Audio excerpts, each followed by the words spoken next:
الحمد لله الواحد القهار والعزيز الجبار مكور الليل على النهار تذكرة لأولي الأبصار نحمده ونستعينه ونستغفره ونعوذ بالله من شرور أنفسنا ومن سيئات أعمالنا من يهده الله فلا مضل له ومن يضلل فلا هادي له وأشهد أن لا إله إلا الله وحده لا شريك له وأشهد أن محمدا عبده ورسوله أرسله بالهدى ودين الحق ليظهره على الدين كله ولو كره المشركون اللهم صل على محمد وعلى آل محمد كما صليت على إبراهيم وعلى آل إبراهيم إنك حميد مجيد اللهم بارك على محمد وعلى آل محمد كما باركت على إبراهيم وعلى آل إبراهيم إنك حميد مجيد أما بعد فإن خير الكلام كلام الله وخير الهدي هدي محمد صلى الله عليه وسلم وشر الأمور محدثاتها وكل محدثة بدعة وكل بدعة ضلالة وكل ضلالة في النار أيها الإخوة والأخوات أوصيكم وإياي أولا بتقوى الله يا أيها الذين آمنوا اتقوا الله حق تقاته ولا تموتن إلا وأنتم مسلمون أعوذ بالله من الشيطان الرجيم يا أيها الذين آمنوا اركعوا واسجدوا واعبدوا ربكم وافعلوا الخير لعلكم تفلحون ആദരണീയരായ സത്യവിശ്വാസികളെ സഹോദരങ്ങളെ, അർഹമുറാഹിമീനായ റബ്ബുൽ ആലമീനായ അള്ളാഹുവിൻ്റെ വിനയാന്വിതരായ അടിമകളായി മാറുവാനും ഇരു ലോകത്തും വിജയിക്കുന്ന സത്യാന്വേഷണത്തിൻ്റെ ജീവിതത്തിൻ്റെ യഥാർത്ഥ വഴിയിലൂടെ സഞ്ചരിച്ച് വിജയം കണ്ടെത്തുന്ന നല്ലവരിൽ സ്വാലിഹീങ്ങളിൽ നാം ഉൾപ്പെടാനും ഓരോരുത്തരും ആത്മാർത്ഥമായി പരിശ്രമിക്കണമെന്ന് ആമുഖമായി എന്നെയും തുടർന്ന് നിങ്ങളെയും ഓർമ്മപ്പെടുത്തുകയാണ്, വസിയത്ത് ചെയ്യുകയാണ്. അള്ളാഹു അവരിഷ്ടപ്പെടുന്ന സ്വാലിഹീങ്ങളിൽ സ്വർഗാവകാശികളിൽ നമ്മെയെല്ലാം ഉൾപ്പെടുത്തി അനുഗ്രഹിക്കുമാറാകട്ടെ. പരിശുദ്ധമായ റമദാനിൻ്റെ ദിനങ്ങൾ കഴിഞ്ഞ്, ഈദുൽ ഫിത്തർ കഴിഞ്ഞ്, ഷവ്വാലിലെ ആദ്യത്തെ കുറച്ച് ദിവസങ്ങൾ കഴിഞ്ഞിരിക്കുന്ന ഒരു വേള, ഷവ്വാലിലെ പ്രധാനപ്പെട്ട നോമ്പുകൾ വരെ പൂർത്തീകരിച്ചിരിക്കുന്നൊരു വേളയിലായിരിക്കും നമ്മളേറെ. ചെയ്തുപോയ എല്ലാ സൽക്കർമ്മങ്ങളും ഒട്ടും നഷ്ടം സംഭവിക്കാതെ അള്ളാഹുവിൻ്റെ കോടതിയിൽ തൂക്കി നോക്കുന്ന നാളിൽ കനപ്പെട്ട അമലായി അള്ളാഹു നമ്മിൽ നിന്നെല്ലാം സ്വീകരിക്കുമാറാകട്ടെ. റമദാൻ മാസം കഴിയുമ്പോൾ സ്വാഭാവികമായും നമ്മളെക്കുറിച്ചിരുന്ന് ആലോചിക്കാൻ, ഇരുന്നൊന്ന് ചിന്തിക്കാൻ ചില കാര്യങ്ങളൊക്കെയുണ്ട്. 3 തരം ആളുകളായിരിക്കും ഇപ്പോൾ നാട്ടിലുണ്ടാവുക. ഒന്ന്, സ്ഥിരതയുള്ള ഒരു വിഭാഗം ആളുകളുണ്ടാവും. ഒരു റമദാനിൻ്റെ മുമ്പുമുണ്ട്, റമദാനിലുമുണ്ട്. ഇപ്പോഴും അവർ ചെയ്തുകൊണ്ടിരിക്കുന്ന പ്രവർത്തനങ്ങൾ വീഴ്ചയില്ലാതെ കൃത്യമായി ചെയ്യാൻ പറ്റാവുന്നതിൻ്റെ മാക്സിമം ചെയ്തുകൊണ്ടിരിക്കുന്ന ഇബാദത്തുകൾ കൊണ്ട് ധന്യമാക്കുന്ന ഒരു കൊച്ചു സംഘമുണ്ടാകും. രണ്ടാമത്തെ ഒരു വിഭാഗം ആളുകൾ നാട്ടിൽ നമ്മളൊക്കെ കാണാൻ സാധിക്കുന്ന മാറ്റമില്ലാത്തൊരു ടീമാണ്. റമദാൻ വന്നിട്ടും മാറ്റം വരാത്ത, ജീവിതത്തെ മാറ്റിയെടുക്കാത്ത, ചിട്ടകൾ വരാത്ത, ശീലങ്ങൾ നന്നാക്കാത്ത, സംസ്കാരത്തെ ഉടച്ചെടുക്കാത്ത ചില മനുഷ്യരുണ്ട്. വലിയ നാശത്തിൻ്റെ, നഷ്ടത്തിൻ്റെ, പരാജയത്തിൻ്റെ ഒരു സംഘമാണ് ആ ആളുകൾ എന്ന തിരിച്ചറിവ് നമുക്ക് വേണം. മൂന്നാമതൊന്ന്, റമദാനിൽ അവർ നല്ല മനുഷ്യരായിരുന്നു, എന്തെന്നില്ലാത്ത മെച്ചപ്പെട്ട മനുഷ്യർ, ഒരിക്കലും പ്രതീക്ഷിക്കാത്ത നന്മകളിൽ മുന്നിട്ട് വന്നവർ. ചെറുപ്പക്കാരായ ആളുകൾ പോലും രാത്രിയിലെ ഇബാദത്തിൽ മുഴുകിക്കൊണ്ടിരിക്കുന്ന ധന്യമായ കാഴ്ചകൾ. പക്ഷേ അവർ അതേ സമയത്ത് ആ റമദാൻ കഴിഞ്ഞതോടുകൂടെ അവയെല്ലാം മാറ്റിവെച്ചു പോയവർ. ഇവിടെയാണ് നമ്മൾ ഇരുന്ന് ചിന്തിക്കേണ്ടത്, പടച്ച റബ്ബ് നമ്മൾ ഈ കൂട്ടത്തിൽ എവിടെയാണ് നമുക്കിന്ന് സ്ഥാനം തന്നിരിക്കുന്നത്? എൻ്റെ ദറജ ഈ കാറ്റഗറിയിൽ എവിടെയാണെന്ന് നമുക്ക് മാത്രമേ അറിയൂ. നമ്മളെയാണത് ബോധ്യപ്പെടുത്തേണ്ടതും. അല്ലാഹുവിൻ്റെ ഖുർആൻ പറയുന്നുണ്ട്, മനുഷ്യരെ നിങ്ങൾക്കൊരു ശത്രുവുണ്ട്, അവനെ നിങ്ങൾ നല്ലവണ്ണം സൂക്ഷിക്കണം. അത് റമദാനിൽ കെട്ടിയിടപ്പെട്ട ഒരു ശത്രുവായിരുന്നു ശൈത്താൻ. പക്ഷേ അവൻ ഊരി മാറ്റപ്പെട്ടിട്ടുണ്ട്.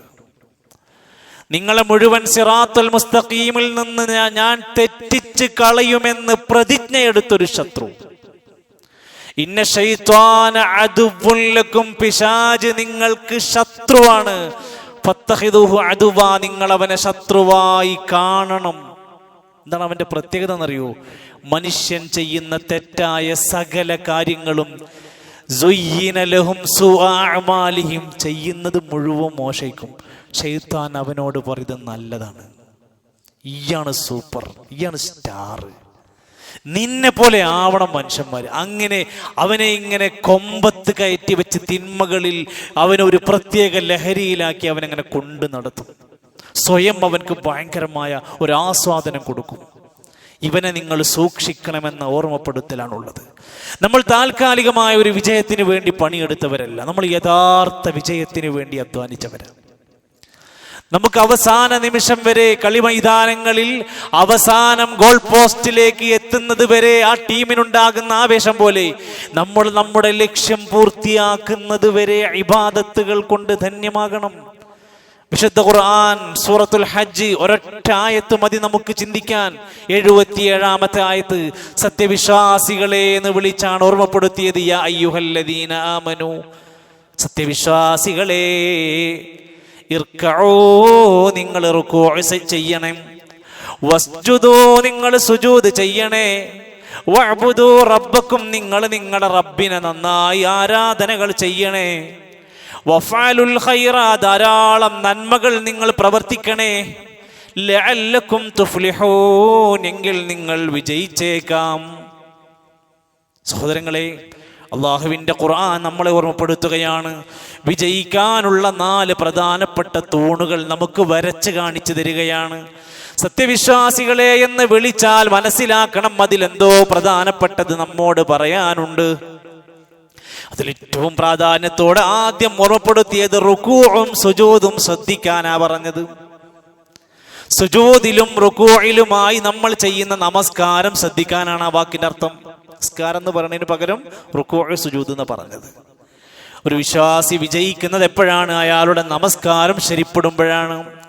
ഖദ് അഫ്ലഹൽ മുഅ്മിനൂൻ അല്ലദീന ഹും ഫീ സ്വലാത്തിഹിം ഖാശിഊൻ, തീർച്ചയായും വിശ്വാസികൾ വിജയിച്ചിരിക്കുന്നു.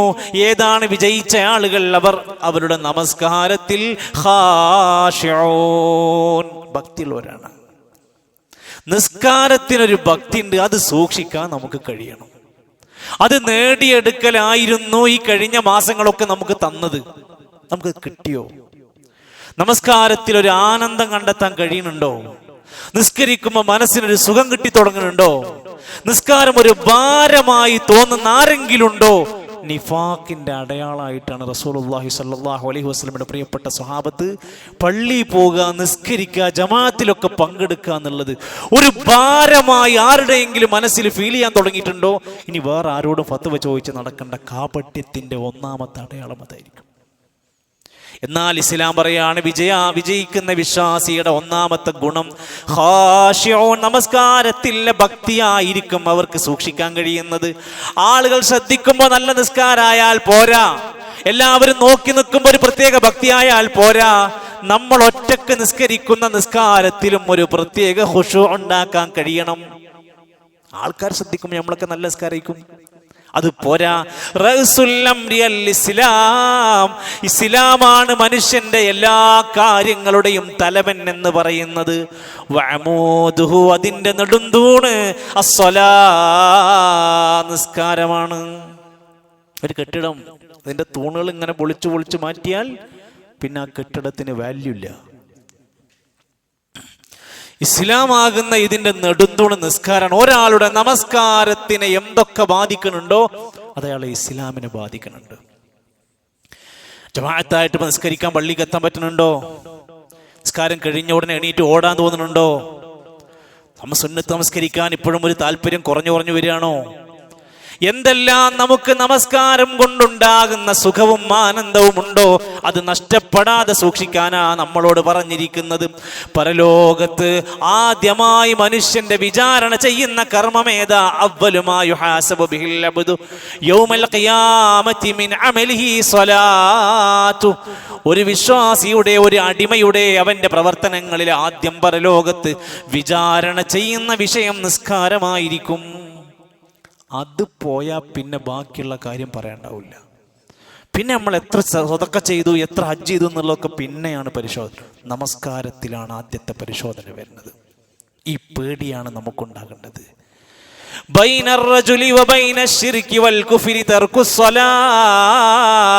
ഒരാൾ ശിർക്കിലും കുഫറിലും അവിശ്വാസത്തിന്റെയും ഇടയിലുള്ള മതിലായി നമസ്കാരം ഉപേക്ഷിക്കലാണ്. ഒരാൾ ശിർക്കിലും കുഫറിലുമാണെന്ന് തെളിയിക്കാനുള്ള മാനദണ്ഡം അതായി മാറും. നിസ്കാരം ഒഴിവാക്കുന്ന സ്വഭാവമുണ്ടോ? അവരേറ്റ് പിന്നെ ഒരു ബന്ധം നമുക്ക് പറ്റൂല. എത്ര അപകടകരമായിട്ടാ പഠിപ്പിച്ചിരിക്കുന്നത്. മൻ തറക സ്വലാത്തുൽ അസ്രി, സ്വലാത്തുൽ അസ്ർ എന്ന നമസ്കാരം, അസ്ർ നമസ്കാരം ഒരാൾ ഉപേക്ഷിച്ചാൽ ഫഖദ് ഹബിത അമലുഹു, അവന്റെ എല്ലാ പ്രവർത്തനങ്ങളും ബാത്തിലായി. അയാളുടെ എല്ലാ പ്രവർത്തനങ്ങളും ബാത്തിലായി. അഖ്റബു മാ യകൂനുൽ അബ്ദു മിൻ റബ്ബിഹി വഹുവ സാജിദുൻ. ഒരു അടിമ റബ്ബിനോട് ഏറ്റവും അടുത്ത് കിടക്കുന്നത് സുജൂദിലാകുന്ന സമയത്താണ്. സഹോദരങ്ങളെ, ഈ നമസ്കാരത്തിന്റെ വിഷയത്തിലായിരുന്നു നമ്മുടെ മുൻഗാമികളൊക്കെ വലിയ താല്പര്യമുള്ള ആളുകളായിരുന്നു. നമസ്കാരം ആസ്വദിക്കുന്ന മനസ്സുണ്ടായിരുന്നു. നമുക്ക് നിങ്ങൾ മഹാനായ അബ്ദുറഹ്മാനു സലമി റളിയല്ലാഹു അൻഹു രോഗബാധിതനാണ്. ശരീരത്തിൽ ഇങ്ങനെ മരണത്തിൻ്റെതായ സൂചനകൾ ഇങ്ങനെ വന്നു തുടങ്ങിയിട്ടുണ്ട്. കിടക്കുന്നത് ബെഡിലാണ്. ഒരു പക്ഷേ അവസാനത്തെ ശ്വാസമാണോ എന്ന് തോന്നിപ്പോകുന്ന ഒരു വല്ലാത്ത ബേജാറ് കിടക്കുമ്പോഴുണ്ട്. അപ്പോഴാണ് അടുത്ത പള്ളിയിൽ നിന്ന് ബാങ്ക് വിളി കേൾക്കുന്നു. അബ്ദുറഹ്മാൻ സലമി റളിയല്ലാഹു അൻഹു മക്കളെ വിളിച്ചു, ഹയ്യാലസ് സ്വലാ ഹയ്യാലൽ ഫലാ. ഈ വിളി അങ്ങ് കേട്ടപ്പോ മരണക്കിടക്കയിൽ നിന്ന് അബ്ദുറഹ്മാൻ സലമി റളിയല്ലാഹു അൻഹു മക്കളോട് പറഞ്ഞു, മക്കളെ എൻ്റെ കൈ ഒന്നങ്ങ് പിടിച്ച് പൊന്തിക്ക്. മക്കൾ തിരിച്ചു വെച്ചു, എവിടുക്കാ ബാപ്പ ഈ വയ്യാത്ത സമയത്ത് പോണ്? ഇല്ല, ആ വിളി കേട്ടിട്ട് ഇവിടെ കിടക്കാൻ പറ്റണില്ല, എനിക്ക് പോകണം. എണീറ്റു, മക്കളെ കൂടെ ചേർന്ന് പള്ളിയിൽ പോയി. മക്കൾ ഒന്നുണ്ടാക്കി കൊടുത്ത് സഫിൽ കിട്ടുന്ന സ്ഥലത്ത് കൊണ്ടുപോയി നിർത്തി നമസ്കാരം ആരംഭിച്ചു. മഗ്രിബായിരുന്നു. ഒന്നാമത്തെ റക്അത്ത് നിസ്കരിച്ചു. രണ്ടാമത്തെ റക്അത്തിന്റെ സുജൂദിൽ നിന്ന് എഴുന്നേൽക്കാതെ ഒരു സൈഡിലേക്ക് ചെരിഞ്ഞു വീണ് മരണപ്പെട്ട സലഫസ് സാലിഹീങ്ങളിൽ അബ്ദുറഹ്മാൻ സലമിയുടെ പേര് കേൾക്കുമ്പോൾ നമ്മൾ ആലോചിക്കണം, മരിക്കാൻ സമയത്ത് പോലും ആ ബാങ്കുലി ശബ്ദത്തിനെ വിട്ടൊഴിയാൻ പറ്റാത്ത വിധേന അവർ നിസ്കാരത്തെയും ജമാഅത്തിനെയും കണ്ടു. നമ്മളൊക്കെ എത്ര നിസ്സാരായിട്ടാണ്, നമ്മൾ എത്ര ലാഘവത്തിൽ. ഒരു കല്യാണം മതി ഒഴിവാക്കാൻ, ഒരു തക്കാരം മതി, ഒരു ടൂർ മതി, എല്ലാം ഒഴിവാക്കാൻ. മൻ തറക സ്വലാത്തൽ അസ്രി ഫഖദ് ഹബിത അമലു. ഒരു മനുഷ്യൻ അവന്റെ നമസ്കാരം ഉപേക്ഷിക്കുന്ന ഘട്ടം, പ്രത്യേകിച്ച് അസ്റിനെ കുറിച്ചാണ് പഠിപ്പിച്ചത്. മറ്റൊരു റിപ്പോർട്ടിൽ കാണാൻ സാധിക്കും, നബി തങ്ങളുടെ ജീവിതത്തിൽ മക്കക്കാരായ ആളുകൾ ഒരുപാട് പ്രയാസങ്ങൾ ഏൽപ്പിച്ചു. നമുക്കൊക്കെ ഉണ്ടാവും ജീവിതത്തിൽ ബുദ്ധിമുട്ട്. ഗൾഫ് രാജ്യത്തുണ്ടാകുന്ന ആളുകൾ, അവരെ ആശ്രയിച്ച് ജീവിക്കുന്ന നാട്ടുകാർ, കച്ചവടത്തിലും മറ്റും പല രംഗത്തും ബാധിച്ചു കൊണ്ടിരിക്കുന്ന വ്യത്യസ്തങ്ങളായ അവസ്ഥ, ഹോട്ടലുകൾ പൂട്ടിക്കിടക്കുന്ന രംഗം, മറ്റു പല ഭക്ഷ്യവസ്തുക്കൾ ലഭ്യമാകാത്ത അവസ്ഥ, ഡീസലിന് പെട്രോളിന് വില കൂടിക്കൊണ്ടിരിക്കുക. നബി സല്ലല്ലാഹു അലൈഹി വസല്ലം മക്കയിൽ ജീവിച്ചപ്പോൾ ഒരുപാട് പ്രതിസന്ധികൾ ജീവിതത്തിൽ കടന്നു വന്നു. അതിൽ ഏറ്റവും പ്രധാനമായിരുന്നു ശത്രുക്കൾ വല്ലാതെ ആക്ഷേപിക്കുക, വഴക്കിടുക. നബി തങ്ങളെ ശാരീരികമായും മാനസികമായും തളർത്തുന്ന ഒരുപാട് പ്രതിസന്ധികൾ കൊണ്ടുവന്നു.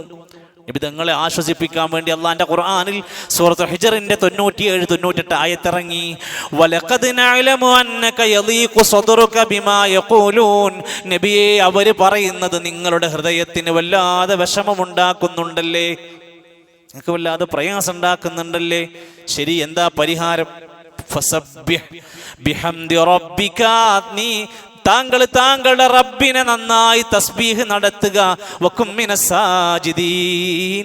നിങ്ങൾ സുജൂദിലുള്ളവരായി, സുജൂദ് ചെയ്യുന്നവരുടെ കൂടെയാവുക.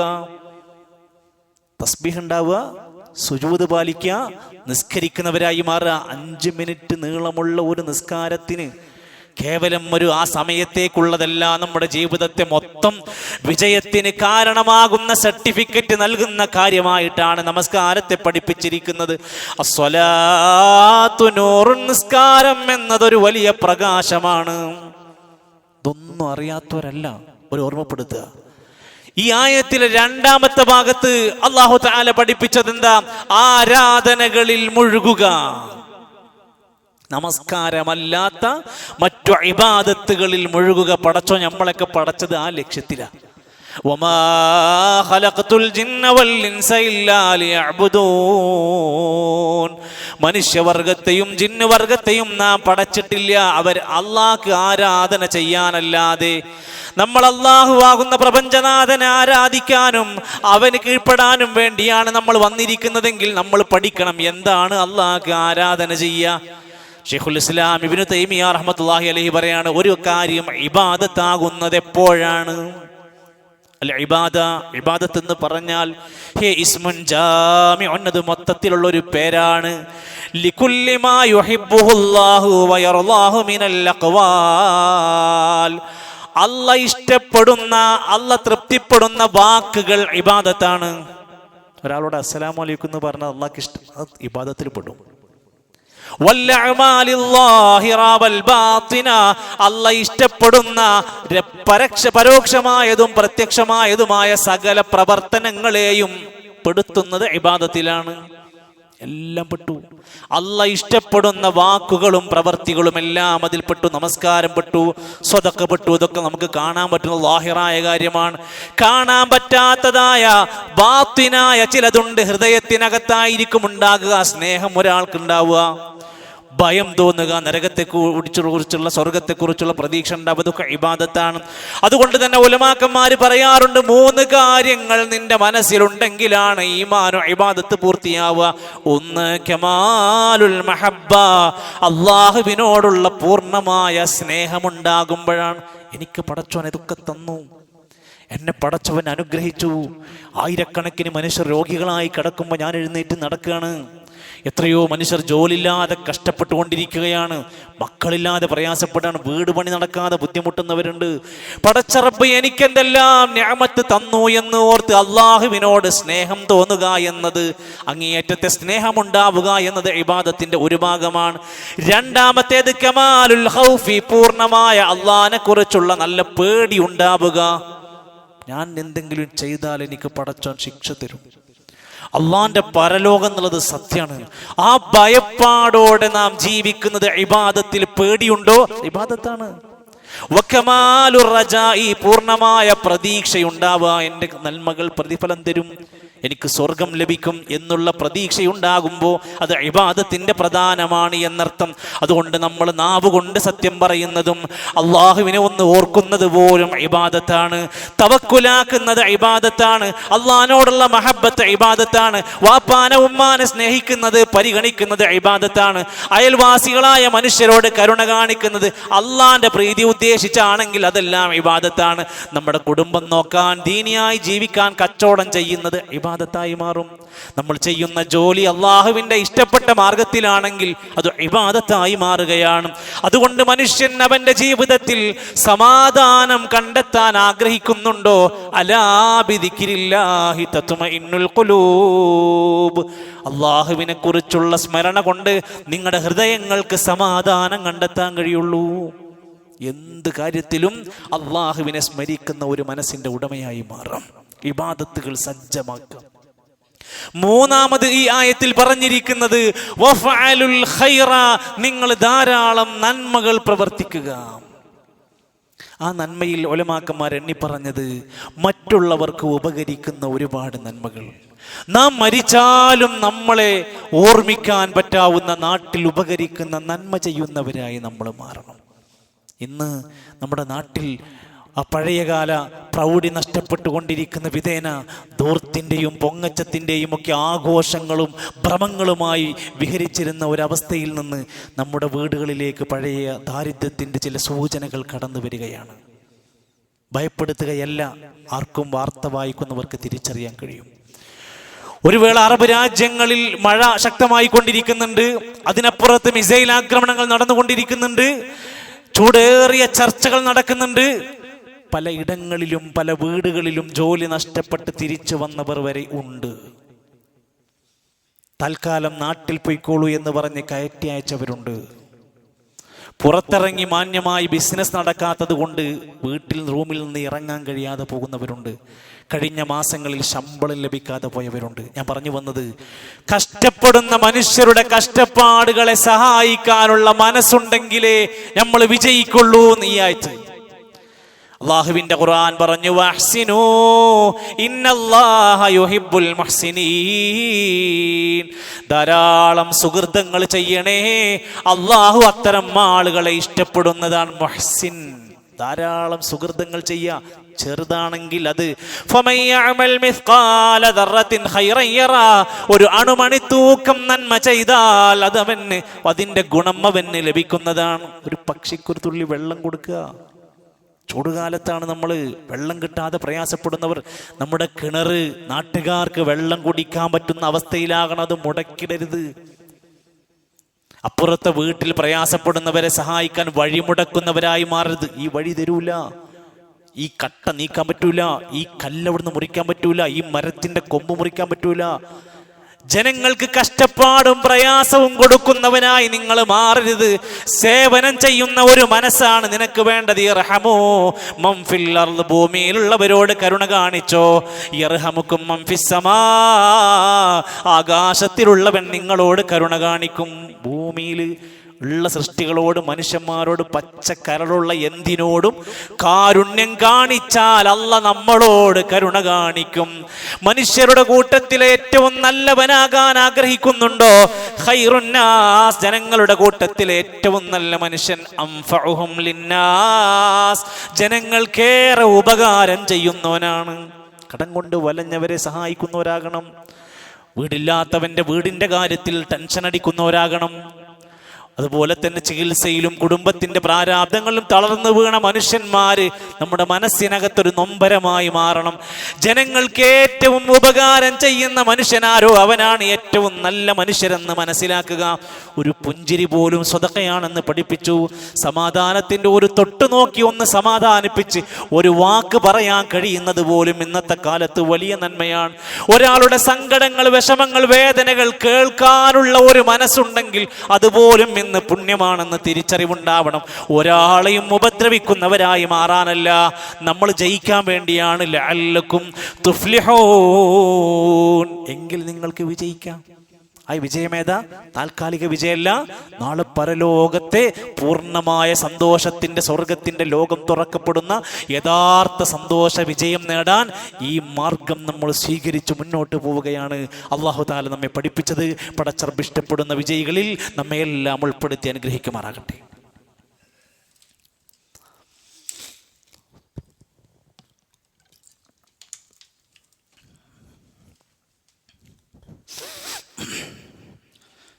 الحمدلله رب العالمين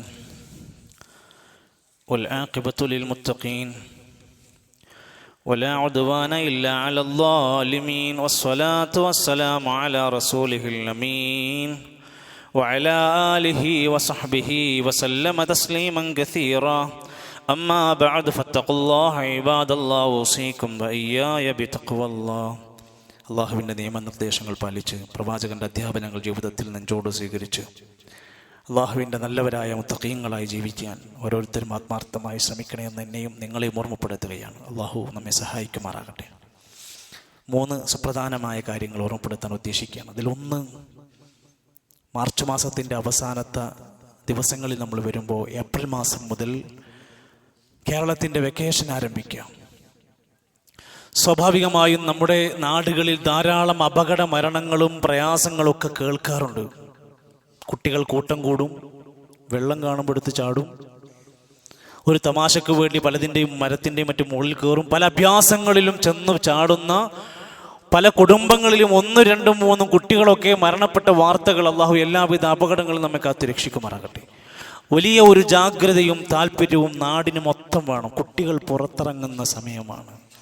ആരുടെയും നിയന്ത്രണമില്ലാതെ വിലസിക്കൊണ്ടിരിക്കുന്ന ഒരു സമയമാണ്. ഒഴിവു സമയം രക്ഷിതാക്കളുടെ മനസ്സിലുണ്ടാകണം. ഈ സമയം 2 മാസം എൻ്റെ കുട്ടിക്ക് എന്തെങ്കിലും ഉപകാരം ഉണ്ടാവണം. അത് കുട്ടിക്ക് മാത്രമല്ല, ലീവ് കിട്ടുന്ന ഏതൊരു മനുഷ്യന്റെ മനസ്സിൽ ആ ലീവ് കൊണ്ട് എനിക്ക് എന്തെങ്കിലും ഒരു ഉപകാരം ഉണ്ടാവണം. ചില ആൾക്കാർ പറയും പിന്നെ ഒന്നിനും കിട്ടൂല, എന്താ ലീവിലായ പിന്നെ ഒന്നിനുമില്ല. വിശ്രമം വരെ നല്ലതിന് ഉപയോഗിക്കാൻ നബി സല്ലല്ലാഹു അലൈഹി വസല്ലം പറഞ്ഞു, 2 അനുഗ്രഹങ്ങൾ മനുഷ്യർക്ക് വലിയ നേട്ടാണ്. പക്ഷെ ആ 2 അനുഗ്രഹങ്ങളിൽ നല്ലൊരു ശതമാനം ആളുകൾ വഞ്ചിതരാണ്. തീരെ പരിഗണിക്കൂല, അവർ മൈൻഡ് ചെയ്യൂല. അസ്യഹത്തു വൽ ഫറാഗ്, ആരോഗ്യവും ഒഴിവു സമയമാണ്. ഒരു വലിയ തിരക്ക് പിടിച്ച ഒരു ക്രമം നമ്മുടെ ജീവിതത്തിൽ വന്ന് ഇനി അത് കഴിഞ്ഞാൽ നീ എന്താ ചെയ്യാ? ഫഇദാ ഫറഗ്ത ഫൻസബ് വഇലാ റബ്ബിക ഫർഗബ്. നീ ഒരു തിരക്കിൽ നിന്ന് നീ മോചിതനായി മാറിയാൽ നീ മറ്റൊന്നിലേക്ക് വ്യാപൃതനാകണം. വഇലാ റബ്ബിക ഫർഗബ്, നീ റബ്ബിലേക്ക് കൂടുതൽ പ്രതിഫലം പ്രതീക്ഷിച്ച് മുന്നോട്ട് പോകണം. നമ്മുടെ ഒഴിവ് വേളകൾ വലിയ ചിട്ടയിൽ ഉപയോഗപ്പെടുത്തണം. അതൊരു വലിയ ചാൻസാണ് നമുക്ക് തന്നിരിക്കുന്നത്. അത് അലസതയുടേതായി മാറരുത്. നമ്മുടെ കുട്ടികൾ തെറ്റായ കൂട്ടുകെട്ടുകളിൽ ചെന്ന് നശിക്കുന്ന അവസ്ഥക്കത് കാരണമാകരുത്. ഒട്ടനേകം അപകടങ്ങളുടെ വ്യത്യസ്തങ്ങളായ തലങ്ങളിൽ നമ്മുടെ മക്കൾ ചെന്ന് പെടാതിരിക്കാൻ ഈ ഒഴിവ് സമയത്തെയും പ്ലാനിൽ ഉണ്ടാകണമെന്നാണ് ഉറപ്പെടുത്തിയത്. ദീനിയായ അറിവുണ്ടാക്കാൻ കഴിയണം. നല്ല കുടുംബ സന്ദർശനങ്ങൾക്ക് അവരെ പറ്റണം.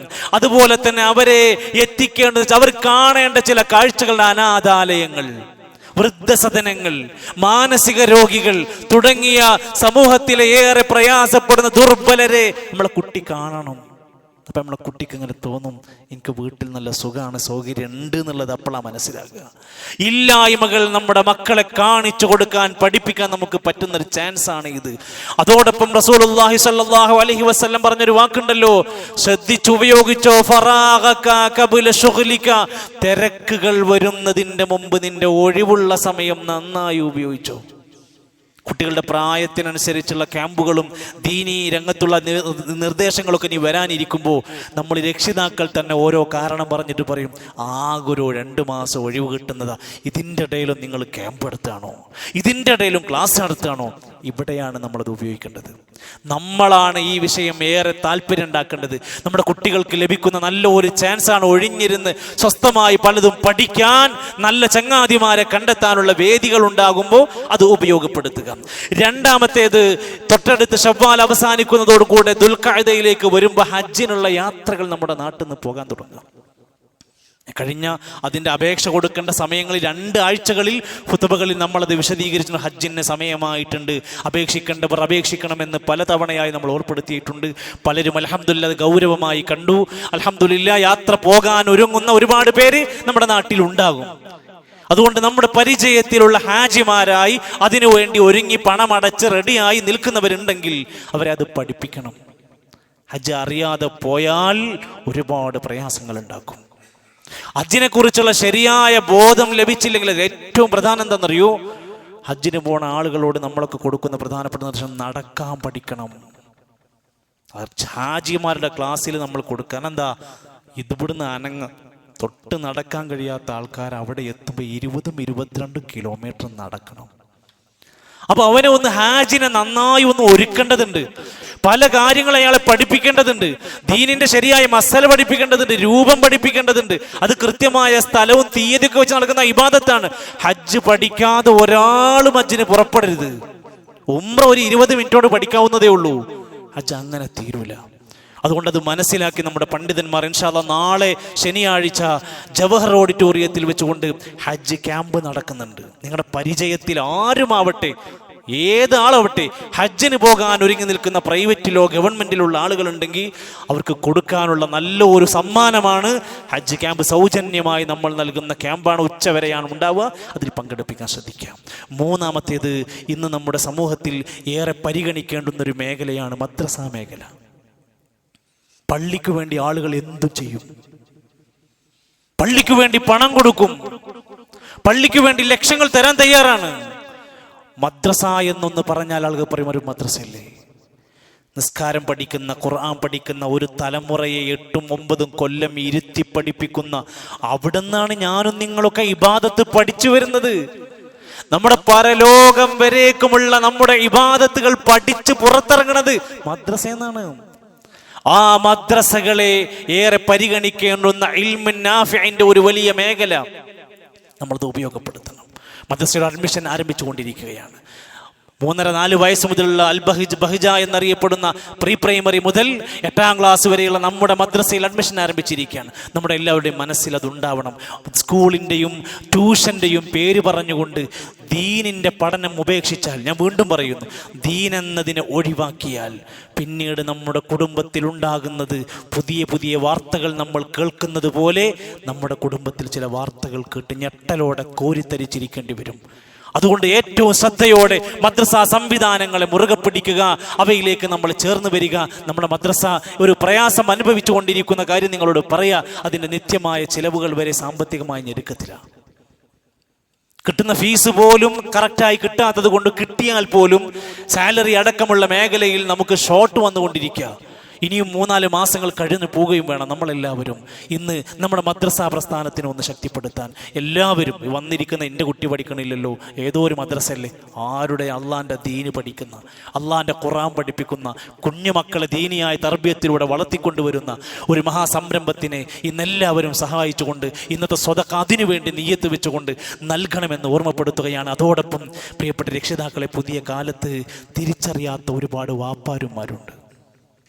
ഇപ്പോഴുള്ള ജനറേഷൻ എന്നറിയപ്പെടുന്ന ജെൻസി എന്നും അതുപോലെ തന്നെ ബീറ്റ എന്നും അറിയപ്പെടുന്ന 2010 ശേഷം ജനിച്ച കുട്ടികളെ വാപ്പാക്കും ഉമ്മാക്കും കൈകാര്യം ചെയ്യാൻ അറിയാത്തൊരു വല്ലാത്ത പ്രയാസമുണ്ട്.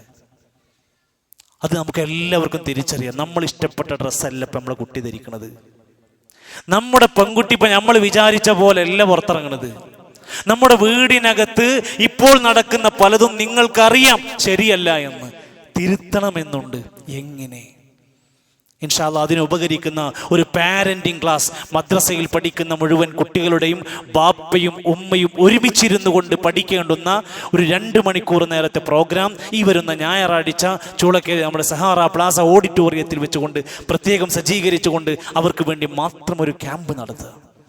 ഞാനത് ഓർമ്മപ്പെടുത്തിയെന്ന് മാത്രം. ഇൻഷാ അല്ലാഹ് നിങ്ങൾക്ക് ഫോൺ വിളി വന്നാലും ഇല്ലെങ്കിലും ഒരറിയിപ്പായി കണ്ടുകൊണ്ട് ആ സാന്നിധ്യം കൃത്യമായി ഉപയോഗപ്പെടുത്തുക. എല്ലാം മാറ്റിവെക്കുക. കോടികൾ കൊടുത്താൽ കിട്ടാത്തതാണ് നമ്മുടെ മുത്ത്, നമ്മുടെ സമ്പാദ്യം, നമ്മുടെ കുട്ടി. ആ കുട്ടി നമ്മുടെ കയ്യിൽ നിന്ന് നഷ്ടപ്പെടാതിരിക്കാൻ വേണ്ടിയുള്ള ജാഗ്രതയ്ക്ക് വേണ്ടിയാണ്. അള്ളാഹു നമുക്കെല്ലാം ഏറെ ഉപകരിക്കുന്ന, നമ്മുടെ പരലോകത്ത് നമുക്ക് ഏറ്റവും സന്തോഷകരമായ അനുഭവങ്ങൾ നൽകാൻ പറ്റുന്ന സ്വാലിഹീങ്ങളായ സന്താനങ്ങൾ നമുക്കെല്ലാം പ്രദാനം ചെയ്യുമാറാകട്ടെ.